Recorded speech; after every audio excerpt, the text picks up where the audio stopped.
ज्ञान चैतन्य प्रसारम्।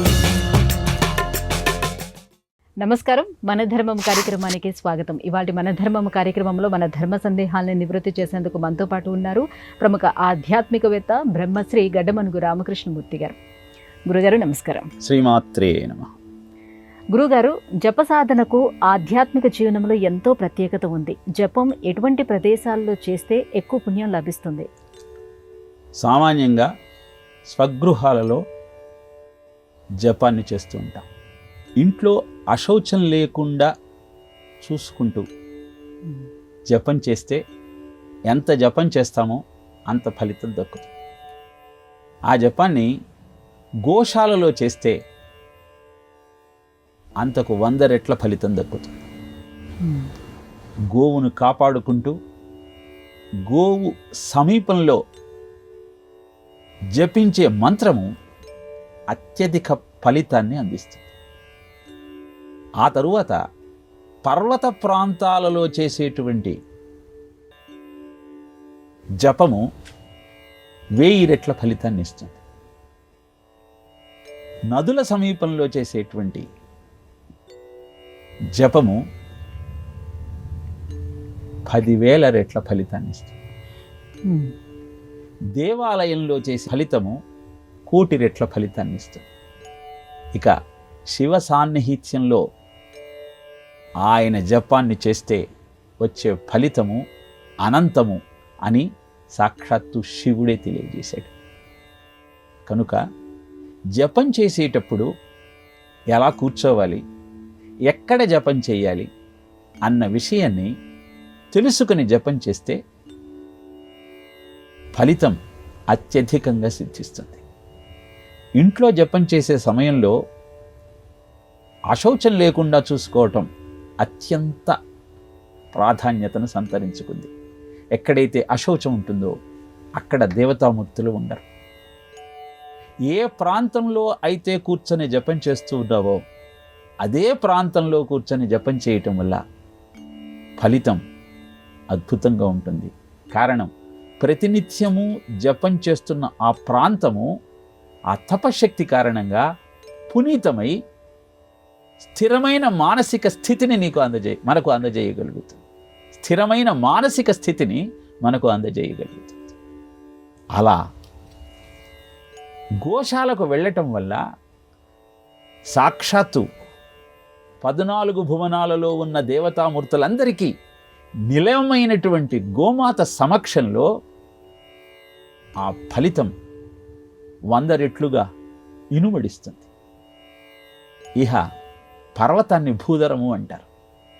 అనేక ఓషధులతో అద్భుతమైన మాహాత్యాన్ని కలిగినటువంటి పర్వత ప్రాంతము జపానికి సానుకూల్యతను అందించేటువంటి చక్కటి ప్రాంతం. నది భగవంతుని యొక్క కటాక్షాన్ని పొంది అమృత కిరణాలను అందుకొని ముందుకు సాగేటువంటి దేవతామూర్తి. అందుకే నదీ తీరాలలో చేసేటువంటి జపం అద్భుతమైన ఫలితాన్ని ఇస్తుంది. దేవాలయంలో నిత్యము షోడశోపచారాలతో ధూప దీప నైవేద్యాలతో స్వామిని అర్చిస్తూ చేసేటువంటి ఆ జప కార్యక్రమం అంతకంటే ఎక్కువ ఫలితాన్ని ఇస్తుంది.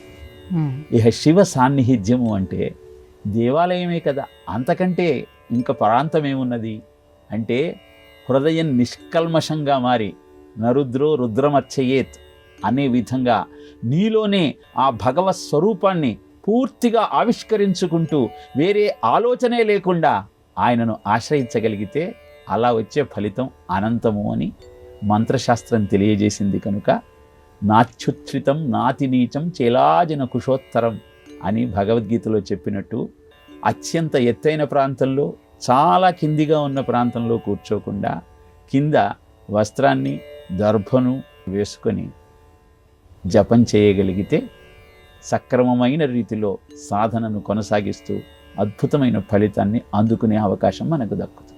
గురుగారు, ఇప్పుడు పాపం చేసి ఆ పాపానికి ప్రాయశ్చిత్తం చేసుకున్నా లేదా పశ్చాత్తాపం చెందిన ఆ పాపం నశించిపోతుందంటారు? పశ్చాత్తాపం పొందినంత మాత్రాన పాప ప్రక్షాళన కాదు. రోజంతా తప్పులు చేసి సాయంత్రం దేవుడి దగ్గరికి వెళ్ళి నేను అన్నీ తప్పులు చేశాను, నన్ను క్షమించు దేవా అంటే ఏ దేవుడు క్షమించడు. అవశ్యం అనుభోక్తవ్యం కృతం కర్మ శుభాశుభం. అలా పాపాలన్నీ పోతాయి అని ఎవరైనా చెబితే వాళ్ళు అబద్ధం చెబుతున్నట్టు లెక్క. ఎందుకంటే 1000 గోవులలో ఉన్నటువంటి ఆవు దూడ తన తల్లి దగ్గరికి ఏ విధంగా చేరగలుగుతుందో ఆచరించిన కర్మ ఫలాన్ని అనుభవింపక తప్పదు. కనుక మీ పాపాలను పోగొడతాము, మా దేవుణ్ణి ఆశ్రయించండి అని ఎవరైనా చెబితే వారు అబద్ధం చెబుతున్నట్టుగా అర్థం చేసుకోవాలి. మరి ఎలా పాప ప్రక్షాళన చేసుకోవాలి అంటే ప్రాయశ్చిత్తం చేసుకోవటం ద్వారా. ప్రాయశ్చిత్తము ప్రతి పాపానికి చెప్పడం జరిగింది. ఆ ప్రాయశ్చిత్తం సామాన్యంగా ఉండదు. ఆ ప్రాయశ్చిత్తం చేసుకోవటం అనేది చాలా పూనికతో పట్టుదలతో కూడిన విషయం. కంచి పరమాచార్య వారు ఒకరోజు వంటవాడు అందించినటువంటి భోజనంలో తోటకూర పప్పు చాలా రుచిగా ఉన్నట్టుగా భావించి ఆ మాటను వంటవాడితో అన్నాడు, తోటకూర పప్పు బాగుంది అని. ప్రతిరోజు అదే చేయటం ప్రారంభించాడు. ఆ సాయంత్రం స్వామికి ఎంత తప్పు మాట, సన్యాసినైన నాకు జిహ్వ మీద ఇలాంటి ఆలోచన ఎలా కలిగింది అని వారం రోజుల పాటు ఆహారాన్ని ముట్టుకోకుండా అనంతరం గోపంచకంతో ప్రక్షాళన చేసుకొని తర్వాత భిక్ష స్వీకరించారు. ఇలా ఒక్కొక్క పాపానికి ప్రాయశ్చిత్త విధులు స్పష్టంగా తెలియజేసింది శాస్త్రం. వాటిని ఆచరించి పశ్చాత్తాపాన్ని పొంది పాప ప్రక్షాళన చేసుకోవచ్చు.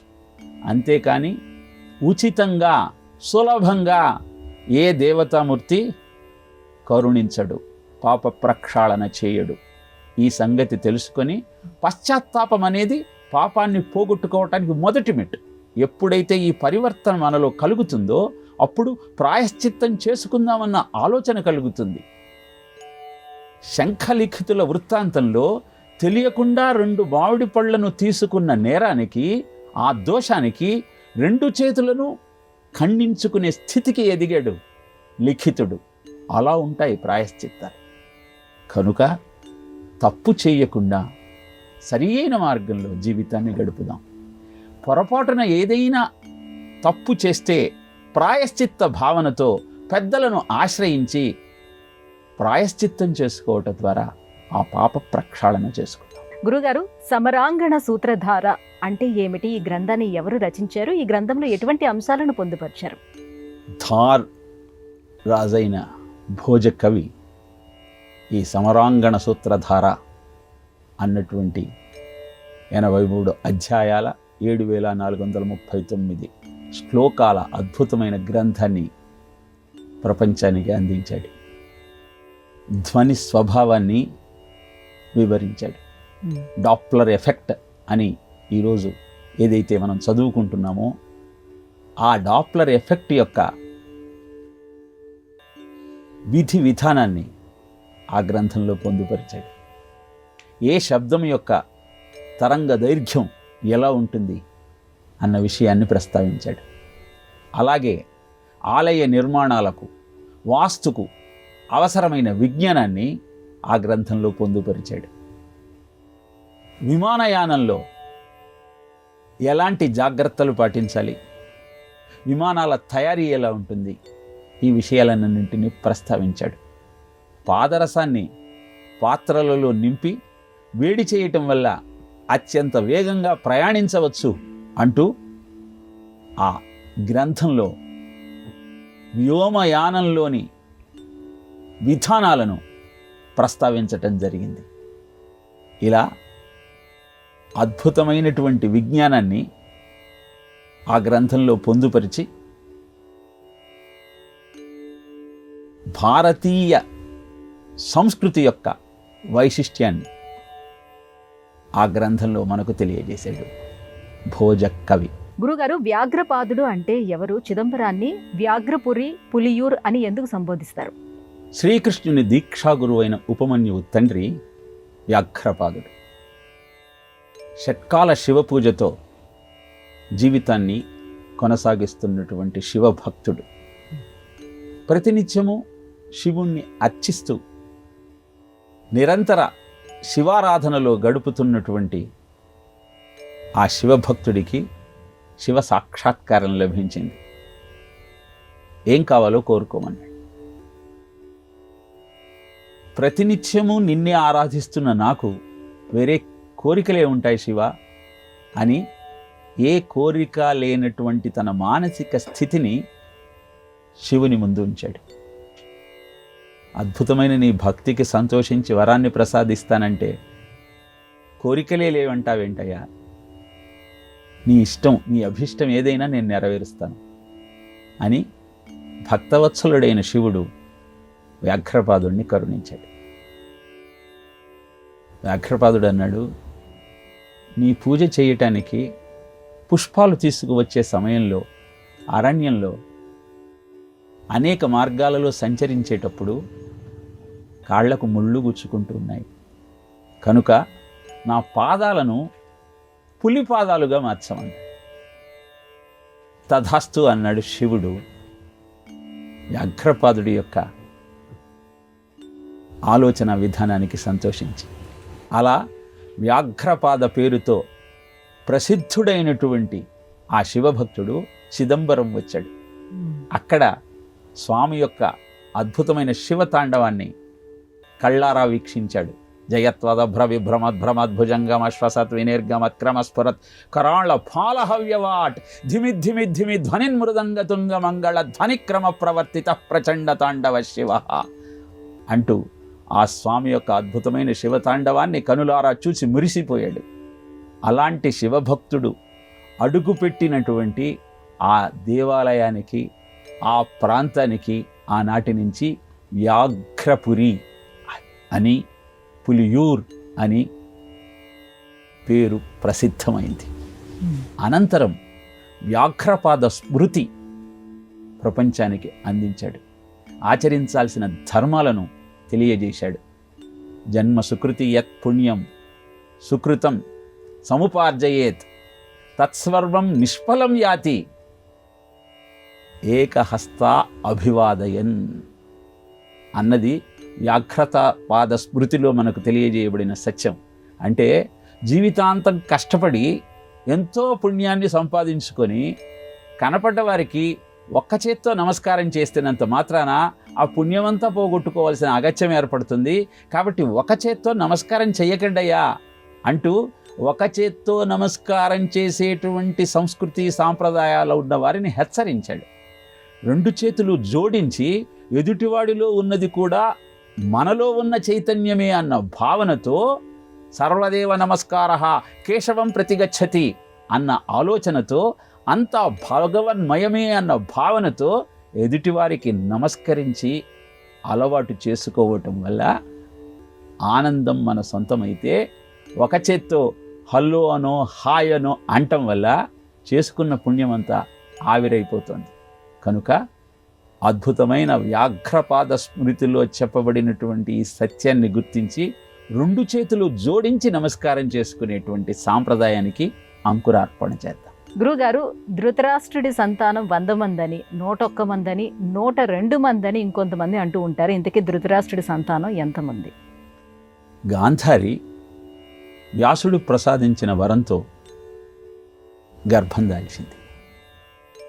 2 సంవత్సరాలు ఆమె ఆ గర్భంతో జీవితాన్ని గడిపింది. 2 సంవత్సరాలు. అదే సమయంలో కుంతీదేవి ధర్మజుడికి జన్మనిచ్చింది. ఈ విషయం గ్రహించిన గాంధారి అసూయతో కుతకుతలాడింది. 2 సంవత్సరాలైంది, ఇంకా పుత్ర సంతానం దక్కలేదు. తన తోడికోడలైనటువంటి కుంతీదేవి అద్భుతమైన ప్రకాశంతో ప్రజలందరినీ ఆనందపరుస్తున్నటువంటి ధర్మరాజుకు జన్మనిచ్చింది. తట్టుకోలేక చేతులతో పీడనం కలిగించుకొని గర్భ విచ్ఛిత్తికి పాల్పడింది. దివ్య దృష్టితో ఈ విషయాన్ని గ్రహించిన వ్యాసుడు గాంధారి నివాసమున్నటువంటి మందిరంలో ప్రవేశించి ఆ గర్భస్థ పిండము బయలుపడిన విధానాన్ని గమనించి 100 పాత్రలలో ఘృతంలో ఆ పిండపు యొక్క భాగాలను భద్రపరిచాడు. తన మనసులో ఉన్న కోరికను బయటపెట్టింది గాంధారి. అందరూ పుత్రులేనా, ఒక్క పుత్రిక కూడా లేదా అనగానే ఇంకొక భాగం చేసి దాన్ని ఇంకొక పాత్రలో నేతిలో భద్రపరిచాడు వ్యాసుడు. ఆ విధంగా వ్యాసుని యొక్క కృషి కారణంగా 101 మంది సంతానం ధృతరాష్ట్రుడికి కలిగింది. వాళ్ళే 100 మంది కౌరవులు, ఒక్క ఆడపిల్ల దుశ్శల. గాంధారి గర్భంతో ఉన్న సమయంలో ధృతరాష్ట్రుడు తనకు సేవ చేసేటువంటి దాసితో ఒక పుత్రుడికి జన్మనిచ్చాడు. అతడే యుయుత్సుడు. కనుక ధృతరాష్ట్రుడి సంతానం 102 మంది, కౌరవులు 100 మంది, పుత్రిక 1. ఇలా కొంతమంది 100 మందని, కొంతమంది 101 అని, ఇంకొంతమంది 102 అని అనటంలో ఆంతర్యం ఇదే. యుయుత్సుడిని కూడా ధృతరాష్ట్రుడి సంతానంలో కలుపుకుంటే 102, లేదా దుశ్శలతో కలిపి 101. ఈ విషయాన్ని గ్రహించి సత్యాన్ని తెలుసుకునే ప్రయత్నం చేద్దాం. గురుగారు, నారదునికి భాగవతాన్ని బోధించింది ఎవరు? శ్రీమన్నారాయణుడు 4 శ్లోకాల భాగవతాన్ని మొట్టమొదట బ్రహ్మదేవుడికి వినిపించాడు. సృష్టి క్రమాన్ని కొనసాగించడానికి అవసరమైన విజ్ఞానాన్ని భాగవతం ద్వారా అర్థం చేసుకున్న బ్రహ్మదేవుడు ఇది అందరికీ ఉపయుక్తమవుతుంది, అందరికీ తెలియాలన్న ఆలోచనతో నారదుడికి భాగవతాన్ని 4 శ్లోకాలలో అందజేశాడు. అనంతరం నారదుడు వ్యాసుడికి 4 శ్లోకాలలో భాగవత విజ్ఞానాన్ని అందిస్తే వ్యాసుడు 18,000 శ్లోకాలుగా ఆవిష్కరించి సామాన్యుడికి కూడా అది అర్థమయ్యే విధంగా భాగవత కథ రచన చేశాడు.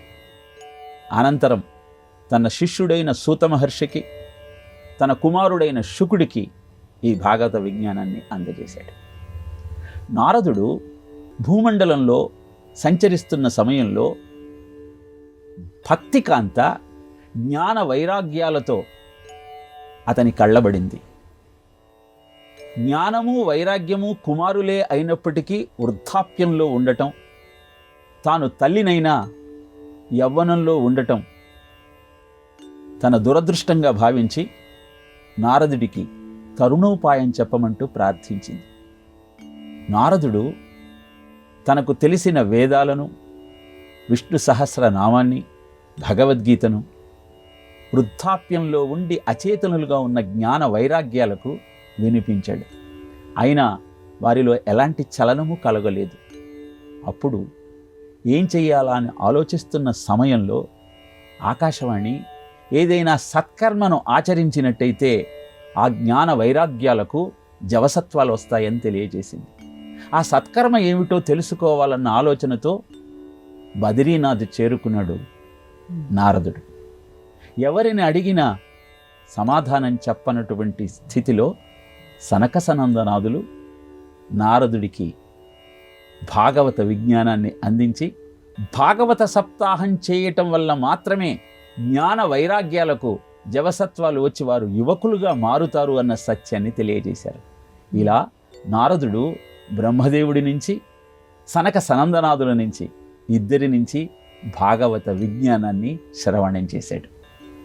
భాగవత మాహాత్మ్యంలో అద్భుతమైనటువంటి ఈ సనక సనందనాథులు నారదుడికి ఈ విజ్ఞానాన్ని అందించిన వ్యాఖ్యానం పద్మపురాణంలో కనపడితే, ఇహ భాగవతంలో బ్రహ్మదేవుడు నారదుడికి ఈ విజ్ఞానాన్ని అందించినటువంటి వైనం మనకు సాక్షాత్కరిస్తుంది.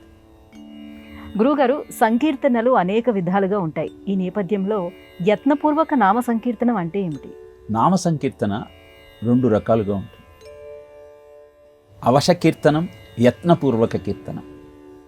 అవశకీర్తనము అంటే అప్రయత్నంగా ఏ పని చేస్తున్నా ఆ భగవన్నాం మన నోటి నుంచి వస్తే దానిని అవశ కీర్తనము అంట. ఇక యత్నపూర్వక కీర్తనము అంటే గుర్తుపెట్టుకొని పెద్దలను ఆశ్రయించి భగవన్నామాన్ని ప్రతినిత్యము జపించే విధం యత్నపూర్వక కీర్తనంగా చెప్పబడింది. అజామిలుడు అంత్యస్థితిలో ఉన్నప్పుడు ప్రాణాన్ని వదిలేసే సమయంలో తన కొడుకును తలుచుకొని అప్రయత్నంగా నారాయణ నారాయణ అన్నాడు. నిజానికి భగవంతుణ్ణి కీర్తించాలన్న ఆలోచన ఆ సమయంలో అజామిలుడిలో లేదు. కేవలం తనకు అత్యంత ఆత్మీయుడైన కొడుకును పిలవాలన్నదే ఆలోచన. కానీ ప్రాణత్యాగం చేసిన తరువాత విష్ణుదూతలు అజామిలుణ్ణి కటాక్షించటానికి అవతరించారు. యమదూతలు వచ్చి చేయని పాపం లేదు ఈ అజామిలుడు, ఇతనికి మీరు ఎలా ముక్తిని ప్రసాదిస్తారు అని అడిగారు. అప్రయత్నంగా నారాయణ నారాయణ అన్నాడు కనుక అతనిని కటాక్షిస్తున్నామని తెలియజేశారు విష్ణుదూతలు.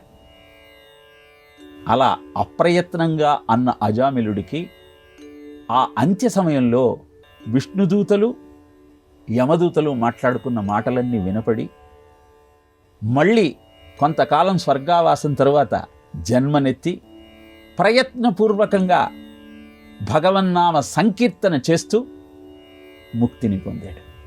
ఇలా అవశ కీర్తనం సాధ్యం కాకపోతే యత్నపూర్వక కీర్తనం ద్వారా జీవితాన్ని సుసంపన్నం చేసుకుంటూ అనంతర జన్మలలో ఈ పుణ్యఫలం కారణంగా అవశ కీర్తన అలవాటై అదే ముక్తిని ప్రసాదించే సాధనంగా అవతరిస్తుంది. కనుక భగవన్నామ సంకీర్తనం ఎల్లవేళలా మనం చెయ్యాల్సినటువంటి కర్తవ్యం. గురుగారు, ఇవాళ మన ధర్మం కార్యక్రమంలో మాకు వచ్చినటువంటి సందేహాలన్నీ కూడా నివృత్తి చేసినందుకు ధన్యవాదాలండి. కృష్ణార్పణం.